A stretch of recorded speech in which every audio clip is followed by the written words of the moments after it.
nabasa na ako sa balita that Lieutenant Colonel Mortella was quoted that they found me unconscious clutching an M16 rifle. That's a false accusation. Kasi nung nakuha nila ako, wala akong ni isang weapon.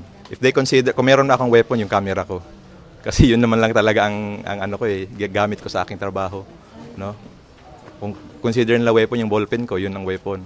But then the camera, the ballpen, all the things that they found that in my possession nung pagkadakip ko, wala kahit isa doon na nandun sa evidence na hinarap nila sa korte. In fact, in many instances that they mentioned, no, gikan pa dito sa pagkakita nila sa kwasta pa, they mentioned several times na pasalamat ka, hindi ka namin papatayin, ganon. Or kahit sa interrogation na sabi ni Lieutenant Cruz na alam mo, sagutin mo lang lahat ng ng questions kasi kung itutuusin, binigyan ka namin ng second chance, parang ganon. Parang utang ko sa kanila yung buhay ko, parang ganon.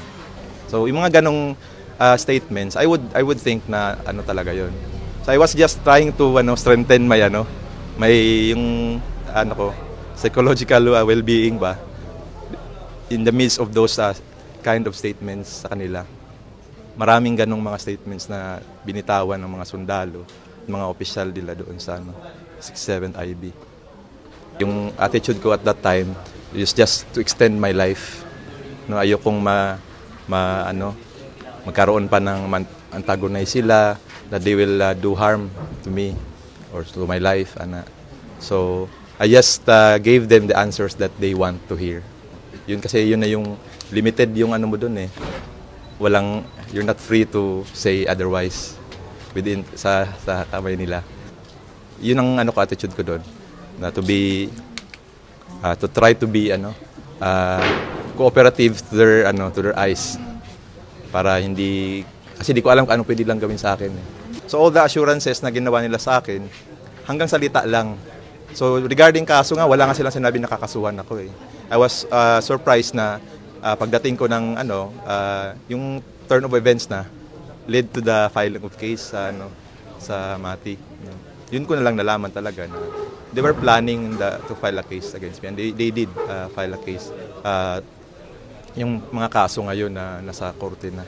At tingin ko may ibang kaso pa silang kasi pwede nilang gawin yun eh. Habang nandito ako, pwede nilang gawin, sampahan ako ng kung ano-anong mga kaso. Just like walang kaibahan yun sa mga kaso na inaisampa nila sa akin kasi invento naman yun. Pwede pa sila magdagdag ng mga iba pang invento kaso. So, talagang may violation nun ng Miranda rights. Hindi ako binigyan ng chance na wag sumagot kung meron man silang tanong. Hindi ako binigyan ng chance na tumawag ng lawyer or kahit man lang kapamilya, no? Walang ganun. At kung ano pa man yung provisions ng karapatan na yan na dapat meron sa akin, walang ganun. Never nila akong binigyan ng other than the bandage na nilagay nila sa ulo ko. Nakita nyo naman siguro yung nilabas nila sa media, yung ibang footage na video. Other than the bandage lang yun kasi walang dressing, whatever, nilagyan lang ng bandage na meron pang dito. Other than that, wala na silang ibang medical na help na binigay sa akin. During during my time with the military, around mga 6 to 7 hours yun, nasa kami nila ako. Wala silang hanggang lang sila salita na we will take care, we will give you that. Pero wala silang ginawa, which was unfortunate kasi yung nangyari sa akin talagang pwede kong ikamatay yun yung bleeding and all yung trauma nung nangyari sa akin nung nahulog ako doon sa bangin. So, ang ako lang nga nanamanggi ko diri sa sulod sa priso. Ang akong focus mas dili na gani igod sa akong kaso kay na may mga legal team, no? Especially may legal counsel nga nag-asikaso sa kaso. So, mas akong focus diri, mas akong life diri sa sulod, mas akong pwedeng matabang ba sa mga naadiri kauban po nako nga na sulod po diri sa prisuhan. Napoy mga ilang kaso nga giatubangan na. So mura na akong focus pag abot sa kaso mura dili kay nako na siya ginahuna. Nay upat ka kaso nga giaren katong duha ka counts of attempted murder niya katong COMELEC gun ban violation kuno ug ang katong non-bailable offense katong 9516 katong illegal possession of explosives. So kining tulo ka kaso bailable man ni siya pero dagko kayo ang mga bail pod.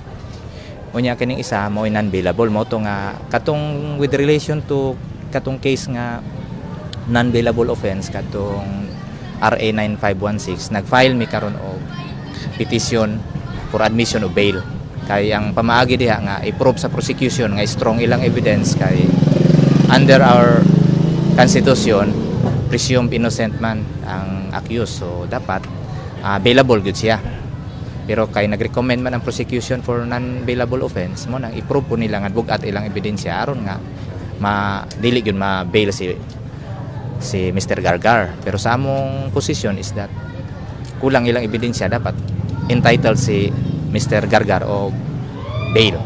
So mo na i-hearing karong 26, 27, 28 November. So ang immediate concern namo ang kaning pagpagawas ni Kim. Kay gani karon akong nabaluan naka-receive na pud siya og dugang kaso nga frustrated murder. So ginungagan. Pero kini siya pending pa sa prosecution's office sa Mati province. So tubagon to siya.